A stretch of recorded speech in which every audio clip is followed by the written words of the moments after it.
Alright, guys, I'm doing not a spoiler review. I'm doing a non spoiler review of The Umbrella Academy Season 1. It's based off a comic book. A lot of people that have or haven't seen this show like to compare it to X-Men, but it's very far from X-Men. Trust me, I'm a big fan of X-Men, and I'm not talking about those terrible Fox movies.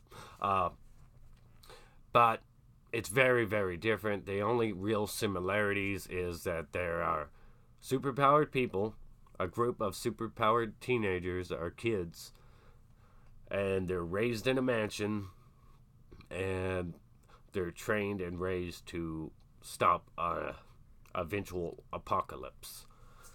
So that's the only real similarities is that they all have their social issues, much like X-Men. They all have different things going on. They all have superpowers, and there is an apocalypse impending that they're trying to stop. With that said, it bears no similarities to X-Men whatsoever for me. I found I did find a couple similarities to, such as there's a butler in here, Monkey Butler, and the CGI on him looks absolutely great. But he does come off kind of like the heartwarming Alfred of the family. So, and there's an actor in here, like a 15-year-old actor in here. One of the characters, number 5, absolutely exceptional. Like, it just proves that there really could be, a young live action Robin brought to the big screen because this guy's acting. This guy stole the whole show. No characters compared to him. I guess the closest, most interesting one would have to be Claus, who comes off like a kind of Roger from American Dad, a combination of Roger and that fish on there, Klaus. uh, but those two are really most of the characters. While they are interesting, they are not very well fleshed out, very well written. I wouldn't say well written, just they don't get the amount of focus one would expect, and they don't get the amount of action scenes one would expect.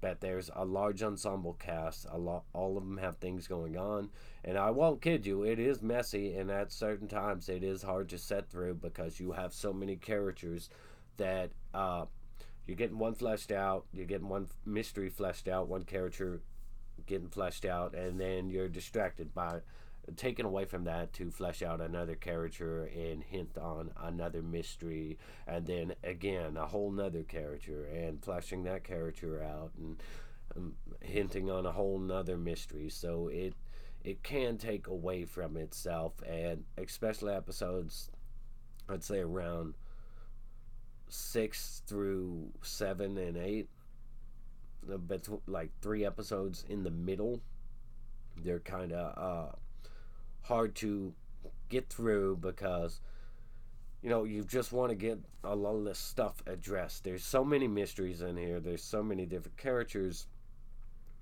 and at times all the different stories can hurt each other. So with that said, the weakest character in here, the weakest written or portrayed, I can't really tell you if it's the portrayal or the way the character's written, but surprisingly, the biggest name for me on here is Ellen Page, and I just find her so bland. Up until the end, in the end, she finally shines. But for the most part, I just found her bland all the way through, as she's the one character that was separated from the others, as she was told she was ordinary, she didn't have powers like the rest, so she didn't really participate in the grouping. And as a result, she's just kind of grown up distant from the rest.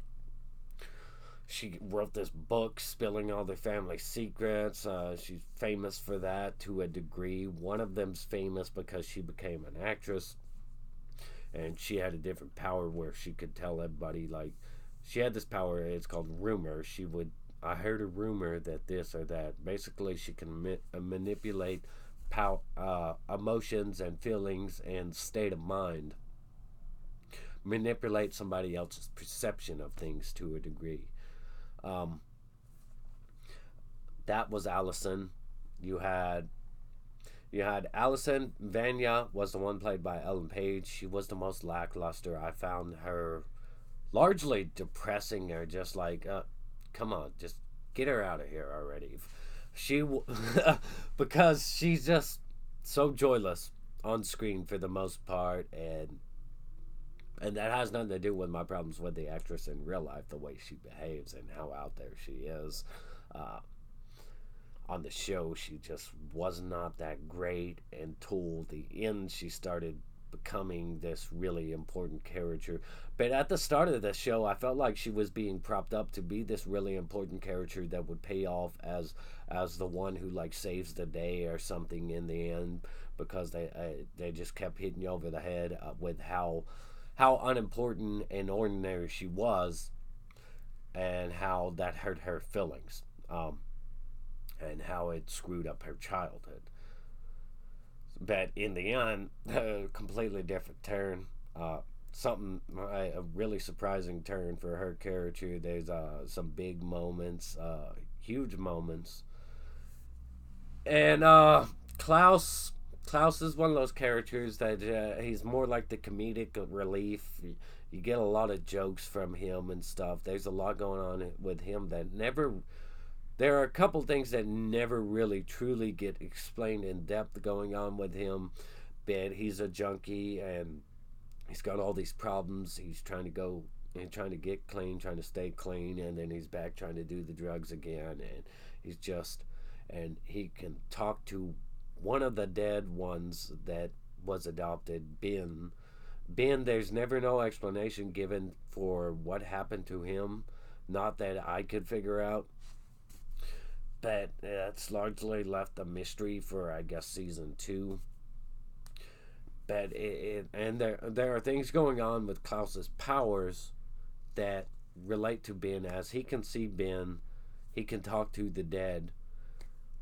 But there are things in there where it starts to become questionable if this is more than just Klaus, if there's more to it than talking to the dead, or what's really going on. That kind of stuff wasn't really clearly explained to me.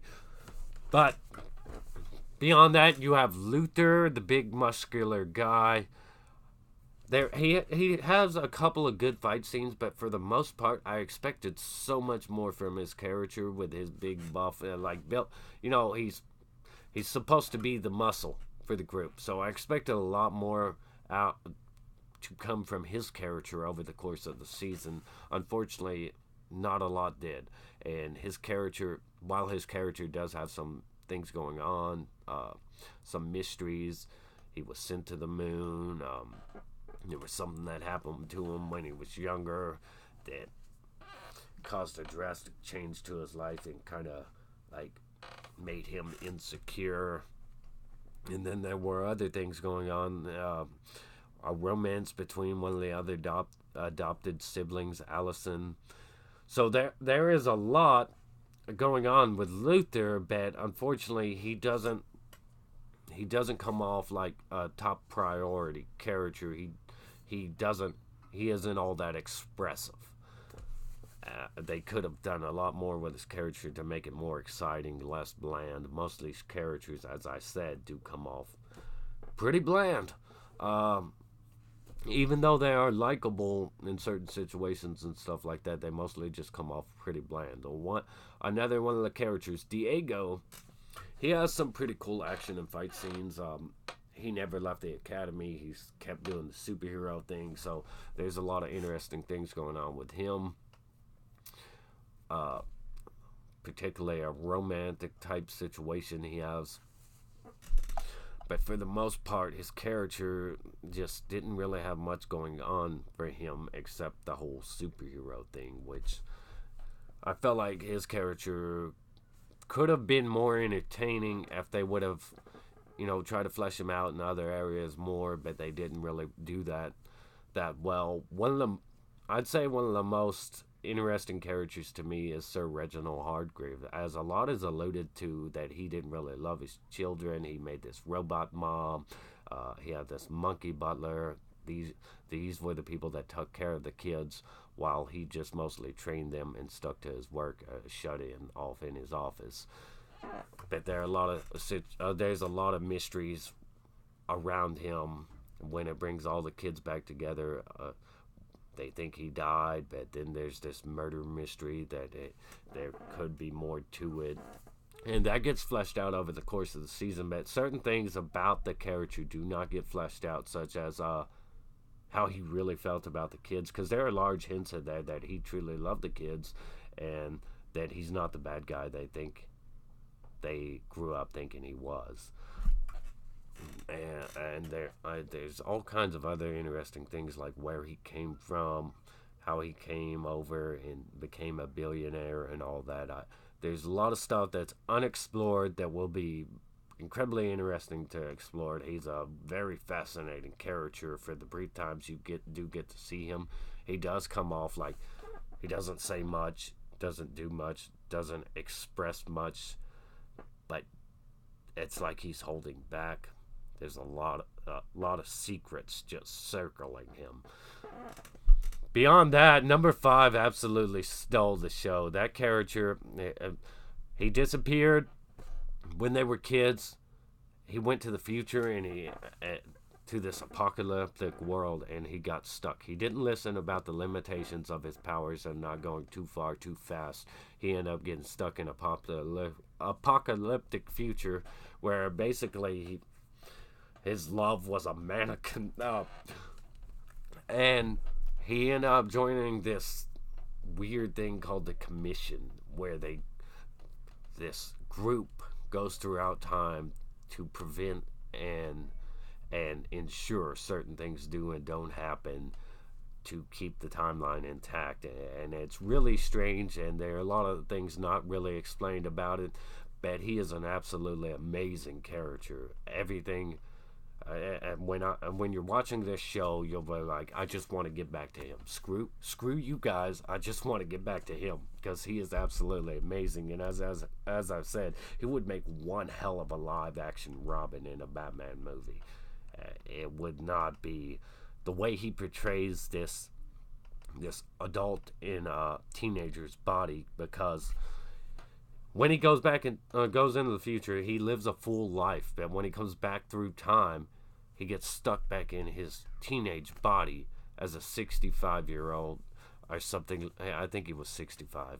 And he just comes off so adult, so mature, and the things he says to the other people, the way he acts towards them, it's just incredible.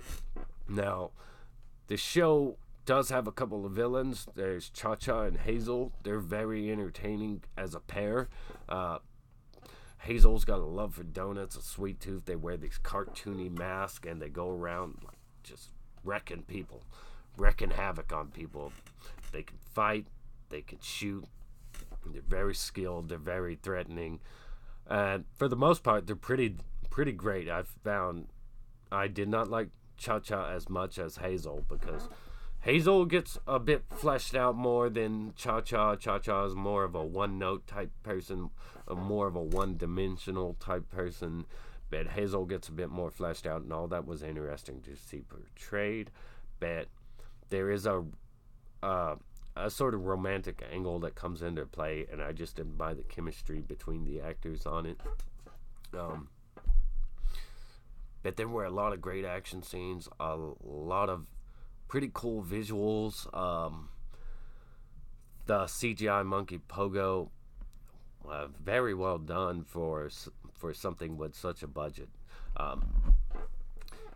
And the robot mom, absolutely fascinating. So there's a lot of things in here that are just... The soundtrack is pretty enjoyable too. The soundtrack they play in here, I guess you could compare it to...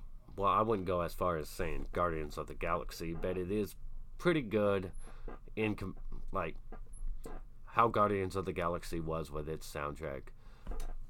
But that also, this show was, I think it was made or the comic book was made by the Chemical Romance lead singer. I think it was the comic book that was made by that dude. I'm not familiar with Chemical Romance and all that.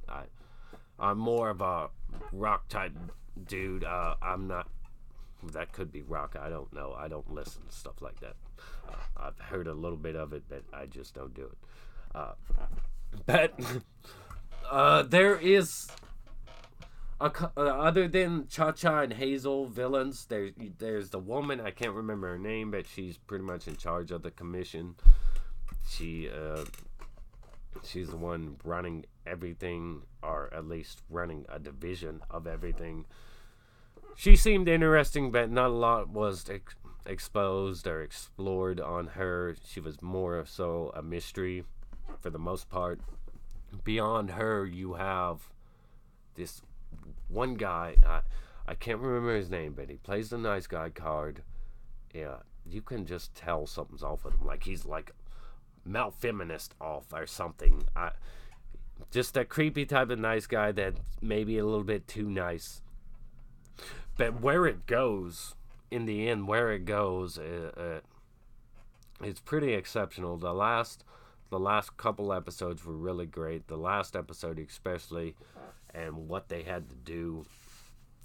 But there are some things that certain characters do that I just cannot agree with or get on board with, because it seemed like they were making their own problems worse than they had to be with the way they approach certain things.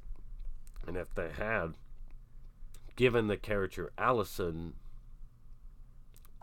given her more of a chance to do things her way near the end, I think things would have actually played out better. But Ellen Page, in the end, her character does become less bland, more interesting, more something. I'm not gonna go into that. I don't wanna expose too much, because I'm trying to do a non-spoiler review. All I have to say is that, there are a lot of elements in here. There's a episode, like, I'd say 6 through 8. That's the hardest stuff to get through. But if you can get through it, you'll get a really great payoff, and you'll want more in the end. A lot of the characters, yes, they do come off bland. They really do. And it's mostly Cha-Cha and Hazel. When you have them on screen, things get interesting. When you have 5 on screen, things are very interesting. Klaus, he's comedic relief, and there are some interesting things that go on with him that make him less bland than others, such as Luther. Luther is largely bland. Diego is not really explored in more ways. He's pretty much played straight up one way in one direction. But I'd probably give the show like a 7 out of 10. It was pretty great. There were things that didn't work for me. There were a lot of mixed, just because they kind of drag things down and drag things out, and they have too many different mysteries going on at once, too many different character things going on at once, that hurts something that could have been more narrow and straightforward into driving the plot home. But I found visual effects and all that pretty great. Most of the acting is great, not all of it. Number 5 steals the show. Sets are pretty great.